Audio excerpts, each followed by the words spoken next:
Welcome back to New to Medical Device Sales. I am your host, Jacob McLaughlin, and coming to you guys today on a beautiful Saturday here in Scottsdale, Arizona. It is nice and warm. If you guys are watching on the YouTube, you see I am about to get ready to go do a workout, but I wanted to jump on here and make a podcast before we did that, and going to go over something with the title of Are you ready for medical device sales? And what today is going to go over is what the job kind of looks like and why the interview process is so tough. That is something I always told people. The medical device sales process of interviewing was always the toughest thing I ever did, because they're not like a normal job interview. There's 5, 6, 7 rounds. The people are going to tell you that they'll be ready in 2 weeks, and it's 8 weeks. You're going to go through interviews that, like, I joke around and I say I got punched in the face for an hour, and I want to just shed some light on why they are so intense, what you can do to kind of be prepared, and like what's going to help you stand out, which we've talked about a lot of that in other previous podcast shows and episodes, but just a little take on it, and then giving you some real life examples. And I'll be honest, I did this yesterday and it just didn't sit right with me. Some of you guys might have heard it. I put it out yesterday and it was more of me like maybe not in the best mood of like doing it, and I was really harsh maybe. So I wanted to redo it and make it so it's like, just give you guys real life, but maybe not be such a negative Nancy. I don't know what was up with me yesterday. It was Friday. It was, it's been a full week. And again, so before I even go into that is something that you guys should know. Medical device sales, I always used to say it is the interview process is a roller coaster ride. It's no different once you guys break in. It is a roller coaster ride every single day. And I say this because 2 weeks ago, Monday was probably the worst day that I've had in sales. And it was just a rough day because I had some personal stuff going on with just my family. And then I also had, and again, you have to shrug that off and you have to keep going. But then you had, I had 3 new cases. And like just in that day, like I had a case. The case went horrible because my machine broke. So I had to go run around and grab a new machine, do it. We were able to do the procedure and then found out maybe something that was said to me wasn't true with one of my physicians, and had to learn about some stuff that I didn't know about. And then I went and did a new doctor, surgery with a new doctor, went to a location, they own my equipment, and the equipment was not where it was supposed to be, aka we could not do my surgery with the new equipment. They had to use the old equipment. Physician did not like the old equipment because I had sold them on the new equipment, and it just went downhill from there. And that was by 11 o'clock. That wasn't even like there's still the 4 or 5 hours to come after it. That was just one day. So I joked around. I told my manager, it was like a lot of personal stuff, but also just work on a Monday. And I give myself that 30 minutes, that 30 seconds, that hour, whatever it is, to just feel bad for myself, be down in the dumps, and then you got to bounce right back. And that is exactly like the interview process for you guys that you're going through. Because I tell people, I would call hundreds and hundreds of people and get on phone calls, and I feel like I was making no progress. I'd be down, I'd get a call, and I got an interview, and then I'm like jumping around in my room right here, and I'd be going crazy. And then it's like a weekend, and you find out that they're like, oh, we already took an internal candidate, and you were only a weekend, you only had one interview, right? Like, it's just a roller coaster. And the reason I say that is because it's the exact same once you guys break in, and I said last Monday because last Monday was rough, but then that Friday was the best day I had in medical device sales. So even though they were just 5 days or 4 days apart, like it went from being the worst day to actually the best day that I had all throughout my career so far. So I say that because that is the world that you're living in. That is sales. Nothing is predictable. You think it's going to go great, it goes horrible, and you have to turn it around, and you're going to have days that are just, you're above the world and you could sell anything or you could do anything, and then there's other days you can't catch a break. That is sales. And I say that because I knew that going into it, but again, it gets shown really fast when you are in a role with a territory. So just something for you guys to think about when you guys are going into this world. It's ups and downs all the times, and you gotta find, I actually had a talk with a ASR the other day, and it was just have the talk of, you gotta find one good thing throughout the day to just hang on to, because there are some days that nothing goes right. It's just a horrible day. You gotta find the one good piece, hold on to it for that day to get you to the next day, and then start the day off right, So that's a little intro into this episode to give you guys some real life. Like, it's not always sunshine and rainbows, and medical device sales is a hard world, just like any sales job is hard. But they talk about how medical device can be, more prestigious. Again, that's just people's opinion. Sales is sales. You're going to go into it, but everything is tough, and there's more steps to it. But I just wanted to give you guys kind of what to expect when you guys are doing this. Number one, when you guys are going into that interview process, when you guys are going in that interview process, like I said, roller coaster ride, right? This is the thing that I talk about. I always try to correlate how your guys' interview process is going to be like real life on the job. So when I am saying you guys need to network, I don't say that just because I think it's a good idea. No, I say that because that is my job. Literally everything I did to get the interview is what I do as a job. And that is a reason why I got my job, because I could talk about, hey, I'm doing this right now, but I know once I get this position, I would be doing the exact same thing, except instead of talking to the manager, I'm talking to a physician. Instead of talking to a rep, I'm talking to a partner, another surgeon, or maybe I'm talking to a front office staff. Being able to correlate what you guys are doing in the interview process to get you into the job. And so when I talk about networking, making a list of like every single person I talk to, I made an Excel sheet. You guys have heard the story where I go into detail of who they were, who they worked for, when I talked to them, what position they held, notes about our conversation. That's exactly what I do now. I have to do the exact same thing when I go visit an office. I go visit a physician. When was the last time I talked to that physician? What were the notes of that time I talked to the physician, so I know when I go back the second time or the third time, I know what we were talking about. So just being able to talk to that is something that's super important. Then when you guys are going in after that, networking, right?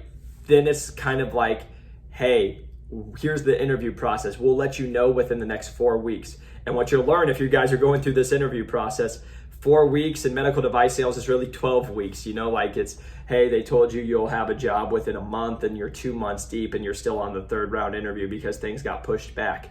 Like, that is real life. And it's no different than once I get in with a doctor, right? Like, they'll be like, hey, we'll have you with our next case. And a case isn't coming up for a week or a month. And I just have to keep following up because they're going to continue trying not to use me, or they might forget, or they're busy. You got to make sure that you're following up. You're staying on the mind of them. So for you guys in the interview process, you're staying on the front mind of the regional manager, of the hiring manager, of the reps that are like having influence. No different than once I'm in the position, I got to make sure I'm still on front of mind for the physician, on the surgery schedulers. I make sure that I'm stopping in at the front office if I haven't heard anything after like 3 weeks, 4 weeks, just checking back in, see if there's a opportunity to talk, to see if there is something new on the schedule. Doing that follow-up. Again, coming into that follow-up, that is part of the job. I have to do follow-ups. If I do not do a follow-up, I'm not getting that physician a lot of times. Even just last week, had talked with a physician. They had said they would like to use the product. Reached out to the surgery scheduler. They said, let me get back to you. It had been a couple of weeks. I saw the physician again. I had to go follow up with them. Hey, I just want to make sure that you're still interested in using the product. If not, no worries, but I just want to confirm that you are, because you said you wanted to. Yep, I am. Talk to my surgery scheduler. I have to follow back up with the surgery scheduler. And I tell them that we just talked at the location we were, and then they're like, oh yeah, here's a case coming up, right? So it's just going up to that follow-up to get those cases that are coming in. No different than when I tell you guys about, like, when I was going through the interview process, I actually had a manager that I had cold called. He said, follow up with me every Thursday morning. So every Thursday morning at 8 a.m., I sent him a text asking if the position had opened. He would always say, not yet, but shoot me a text next week. I said, thanks, have a great week. Looking forward to talking to you next week. Did that for 3 months straight. And then when the job opened up, guess who was a finalist already for the job? Myself. So again, it's no different than what you guys are already going to do once you get the job. You just have to correlate it when you guys are trying to break in. Then once you guys are in the interview process, this is where I talk about it can get super tough. It can be getting punched in the face, right? And I always joke around about that because my situation was a little different, right? I tell people this all the time. I was very lucky. I was very blessed that I was able to land a territory manager position with no experience with a top medical device sales company, because that doesn't happen. It just doesn't. And I've been told that by a lot of people. That's why, I want to make this podcast. It was something I did that was different. But again, I know that I was very blessed. I was very lucky that everything fell in the right line. So again, I don't sit here and say that I'm the best in the world. No, I fell into a fortunate situation that it all played out in my favor, and I'm very, very lucky, and I'm so thankful that my manager was willing to take a shot on me for this position. But going forward with that, it was because of my networking that got me there, that got me into this position, being able to follow up, having other people influence them to take a shot on me. But again, going into that interview process, sorry, I kind of lost my thought, but going back into that interview process, you got to be able to come prepared. You got to be able to show what you're bringing to the table, and you got to be able to know what's going to go on. And so I say that because mine was a territory manager role, so that's why mine was more intense. When I was going for like an ASR, an associate sales rep, it wasn't as intense, right? And again, this is why I tell everybody, if you guys are going for an associate sales rep role, your job is to make the territory manager and the regional manager's life easier. That's it. That is your goal. You should be saying that in the interview. I know my role is to make your life as easy as possible. My job is to be running trades. My job is to be covering cases. My job is to be doing the business, just territory coverage that you can't get done or you need to delegate so you can go and make sales and grow the quota or grow relationships or maintain relationships, while I continue to keep the business that you've created so you can go create more business. Like, that's something you should be saying, because that's telling them that you understand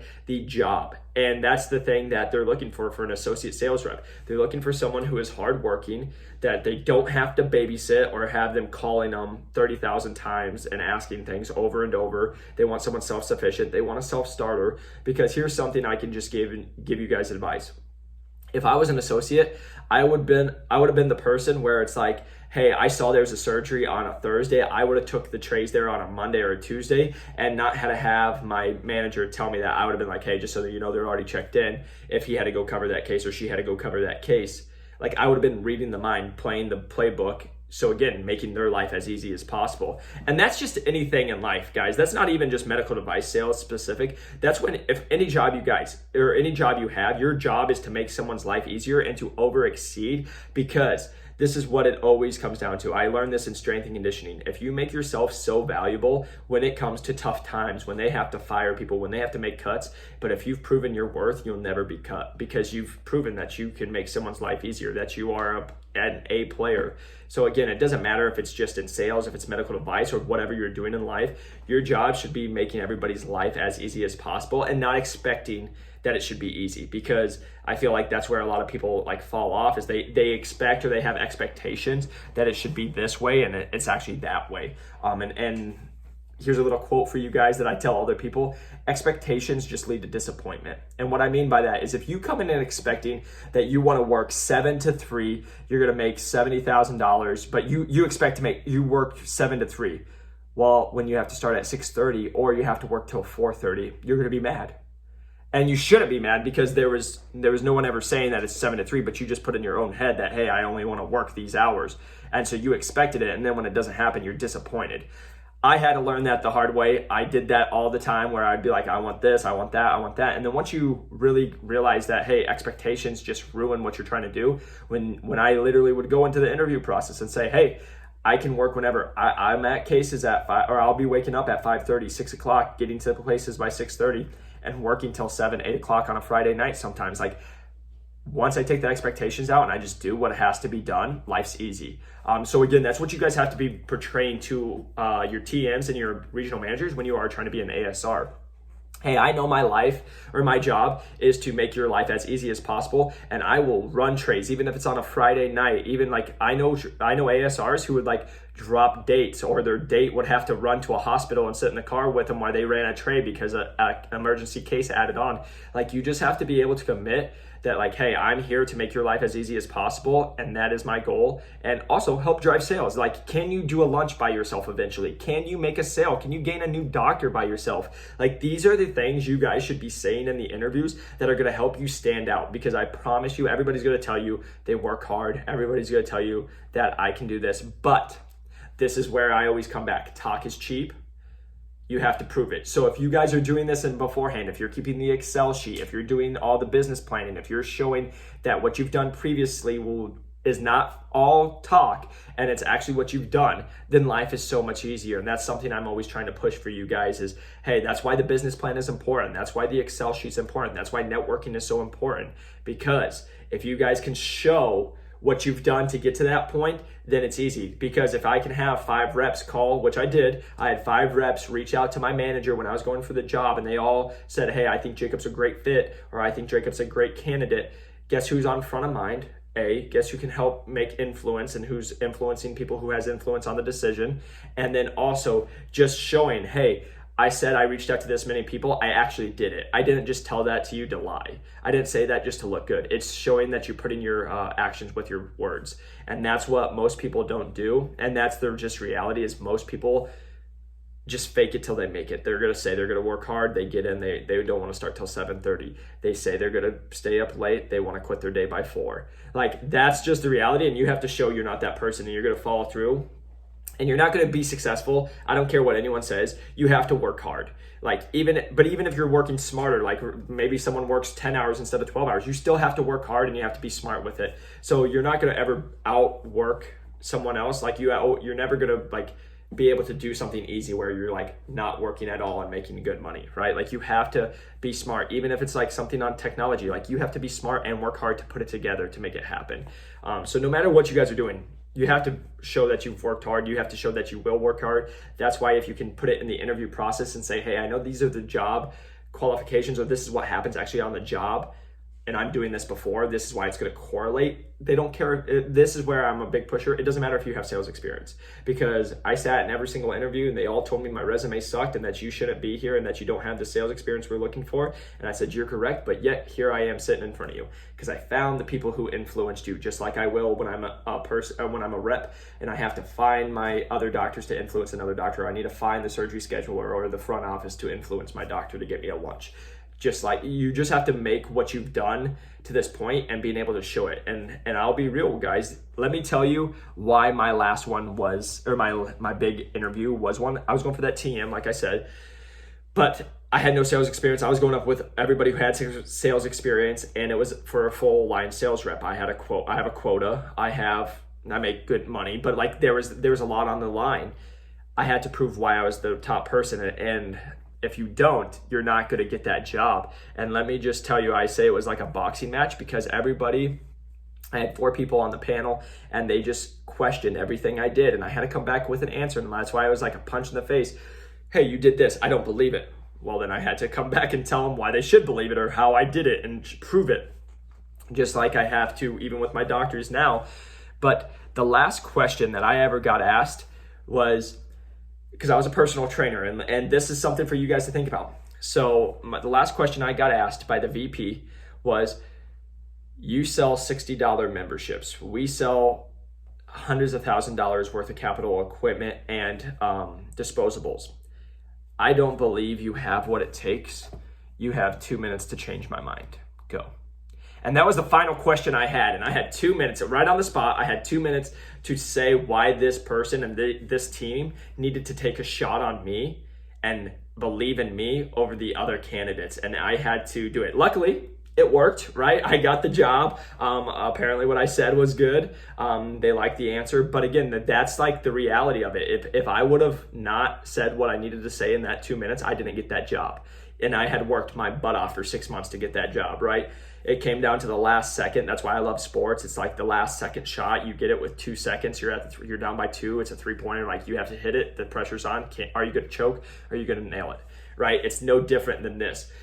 So when I'm telling you guys all this stuff and I get real with you, that's just the reality of like, hey, everything that's tough about the interview process, they're trying to prepare you, because I put a couple of notes on my phone, and this is just something on a daily basis that happens to you, and they want to see if you're going to bounce back, because this is the job.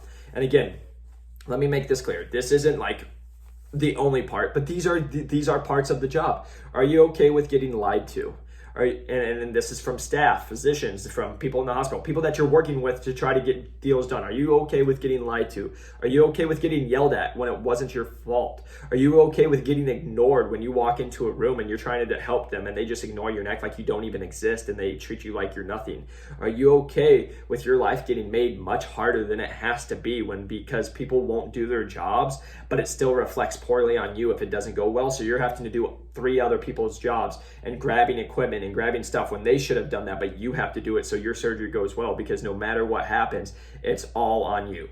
And then, are you okay with putting all your success relying on others? Are you okay, because this is the reality, are you okay with, hey, I have to have this position and like a scrub tech and a nurse, and I have to have these people do the correct things, and I have to teach them properly.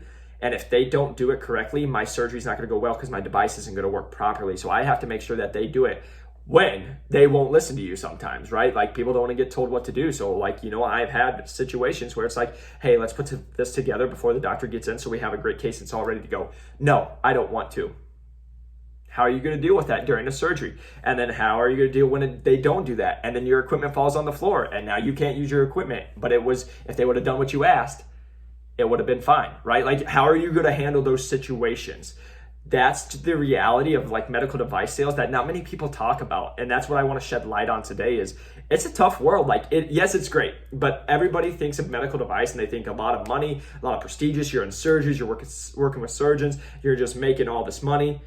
And that's not always the reality, right? Like, there's also, with every job, there's pros and cons. There's tough parts about it and there's great parts about it. And I don't think we talk about the tough parts about it enough, because that's the reality, is that, and that is why these medical device sales interviews are so intense and so tough, because they want to see how you react. If you get lied to, but you call someone out the wrong way, you lost business. If you get yelled at, you freak back out on them, you lost business. If you get ignored and you take it personal and now you're a jerk to them and they're not going to help you, you lose business. Are you okay with sucking it up and doing 3 times the amount of work because it relies all on you, instead of pointing fingers? Because let me tell you guys, if you're going to be a person who goes in and someone doesn't do their job, but you point fingers, you're now the rep that nobody likes, because you're just pointing fingers when you could have done it. And second of all, they can just say, well, no, that's not my job, even though it is. And at the end of the day, it does not matter, because whose surgery is it?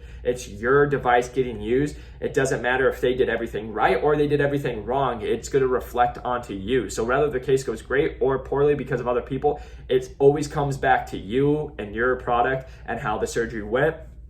And then also, your success, like talking about your success relying on others. Like, are you okay with trusting people and also having the communication where you can talk to people and show them importance without being bossy, commanding, or being that jerk that comes in that you don't know and now you're barking orders? They're going to hate you right away, and then the surgery's not going to go great, right? Like, you have to be able to, if they say, hey, I don't want to do that, well, and then just be able, can you be stern but still be like respectful? Can you have the conversation that will persuade them why they should do it? Hey, I'm just trying to look out for you to make your life easier because I've had this happen before, right? Those are things. Can you have that conversation? Can you handle the confrontation and not freak out? Because these are daily things, daily activities, weekly activities that happen with medical device sales. And the reason I go into so much depth is because they're looking to weed you out. And I'm not saying the company, I'm saying other people, I'm saying the hospital systems. Like, I've heard some are great, but there's also some that aren't great. There's some people that they don't like you just because you're a sales rep. Like, that's the reality. Like, and why people will ask why. Like, you gotta put yourself in their shoes. If they're doing what they would consider way more work, they're working 12-hour shifts, but they're making half the money you are as a rep, and they know you make good money, they're not going to be nice to you, and you have to, still handle it. Like, and you can't be mad at them because it's just where they're at. But just understanding it's not always sunshine and rainbows, and you have to be able to bounce back. You have to be able to come and show why your value is there. So I just say this to you guys. That is why the medical device sales world is so tough to get into, because it's a tough industry to be in and to stay in, because it's going to test you all the time. And what these companies, they don't want to spend hundreds of thousands of dollars to get you onboarded for you to quit. And I was told this, again, this isn't written down, but I was told on average to hire a new person, it's about $250,000. So think about that when you're going for this interview process, that company, because they're taking time to hire you, they're taking time to interview you. Once you do get hired, they have to train you. They're gonna give you a car or a car allowance. They're gonna give you a salary. They are knowing that for the first 6 months, they're probably gonna be taking a loss, especially if you're brand new and you're not coming in as an associate. They're taking a loss because you have to get up to speed. And then hopefully by month 6, 7, 8, or first year that you start making them money. Like, that's the thing most candidates don't think about, which is the reality. So that's why, again, these are tough. And this is my last advice for you guys when you guys are in the medical device sales arena of interviewing. I've said it a million times. This is why you have to show why you're the best candidate, because I'll tell you what, every rep in medical device sales rep, or like once they've landed a position, they're normally pretty good, right? They have a good product. They've dealt with experiences. Are you better than them? And that's why I always leave it with you guys. You have to leave you have to leave all the stones unturned. Like, you have to turn every single one over. You have to put in the work. You have to cross your T's, dot your I's. You have to work harder than every single person, and you have to show that you're the right candidate. And so that's why I always ask you guys this tough question. And I promise you, every single person who actually asks themselves this and actually reflect on it, they have a job. If you listen to my guests, these are the people who I'm having getting hired. It's, are you the best candidate for the position? Should you have it? Because I'll tell you right, like I've said before, my first couple of ones, no, I wasn't. I shouldn't have got the job because I wasn't prepared. I hadn't seen it before. But by the last one, when I went to go get the job I currently have, and for a TM role, I'll tell you what, I sat there and said, there's no way they can't hire me. And if they don't, it's their loss, because I am so prepared and I know I'm going to come into this territory, I'm going to change it, I'm going to make a difference, and I'm going to make them money, and I'm also going to make myself money, right? Like, I'm going to make the difference right away. And it's the swagger you guys have to have, but it's also because I know the hundreds, not tens, the hundreds of hours I put into being prepared for this. All the people I had reached out to, all the people I had called, all the Excel sheets, all the messages that I had formed, all the relationships that I had made, all the people I had reaching out on my behalf, all the market research that I had done, all the business planning that I had done, all the 30, 60, 90-day plan, the 30-page business plan that I had sent, all the brag book that I had made. Like, I can keep going on and on. But I say that because when I went into that final interview that there was not one human being that worked harder, did more research, and was more prepared for this position than myself. And I say that because I want you guys to think about, you're going up against me every single time, and you have to show why you should beat me. And again, this isn't a swagger thing. This isn't like me being a cocky jerk. It's just the reality, because there's always somebody that's coming more prepared and more ready for this position. And if it's not you, you just put all that work in to lose the job. You put in the last 3 months of hard work, waiting to be back to square one, and now you have to start all over. Like, that's my thing for you guys. You guys have to work so hard, and that's why networking, because the relationships are going to lead to a job. It's not what you know, it's who you know. It's going to be being prepared. You're going to learn the market share. You're going to learn who the competitors are, why your product's the best, why it's better, what's good and bad about the position that you're going for, what's the top sellers, what are not the top sellers, who owns the market, is it you or your competitors, what's the split, like, what's the problems that reps that are in your position see sometimes. Like, understanding that, and the only way you're going to learn that is by networking and learning what you are going into. So again, I know this is a little long-winded, but I want you guys to know, like, they make these interviews so tough because it's just like the job, and they're trying to prepare you. And if you can't handle the 3 months or the 6 months or the interview process, I promise you won't be able to handle once you get in, because it's, like I said, it's not always sunshine and rainbows. It's an amazing career. I'm not trying to put it down because I love it. I'm in it. I love it. It's so much fun. It's a challenge every single day. That's what I love about it. It's a challenge of turning relationships that people hate me because they just think I'm some ignorant jerk, to showing them, hey, like, I'm an actual human being, and I have interest too, and I want to help you and make your life easier. And also just like, hey, maybe I have a low performing territory. I'm gonna prove that I'm really good at what I do, and I'm gonna turn this around, and I'm gonna make everybody who took a shot on me make it worth it. So again, that's what you guys have to be thinking. So I hope this was really helpful for you guys. But again, take your life experiences that you've already had and you're doing to get the job and put it into the interview to show why you would be the right position, and you already know the job duties and how you're already doing the job duties. So guys, I really appreciate you always tuning in. We just actually hit, I took a screenshot this morning, put it on the Instagram. We just hit 100 ratings of 5 stars on the podcast. It's amazing. I truly didn't believe I'd get this much support and much love. So I appreciate you guys. Again, if you guys are watching, please press that like and subscribe button. If you guys are on the podcast, a 5-star review helps us grow, help us get over that 100, and just keep getting to more and more people to teach them about this awesome profession in this industry. And again, if you guys are watching on TikTok, LinkedIn, Instagram, please reach out. I'm always happy if you guys talk to anybody who's talked to me before. I try to get back to you guys almost the same day, if not the same week, if I'm super busy. My job here is to help you guys. I just want to help people break in. And then also, if you guys are having questions when I mention my business plan, it's just at newtomedicaldevicesales.com, or it's in the show notes. again, where I go into detail how I got 4 job offers from top 30 medical device sale companies with no previous sales experience during COVID. So I go into detail because I want to help you guys. So appreciate you. I hope you guys have a great week, and I will see you on the next one.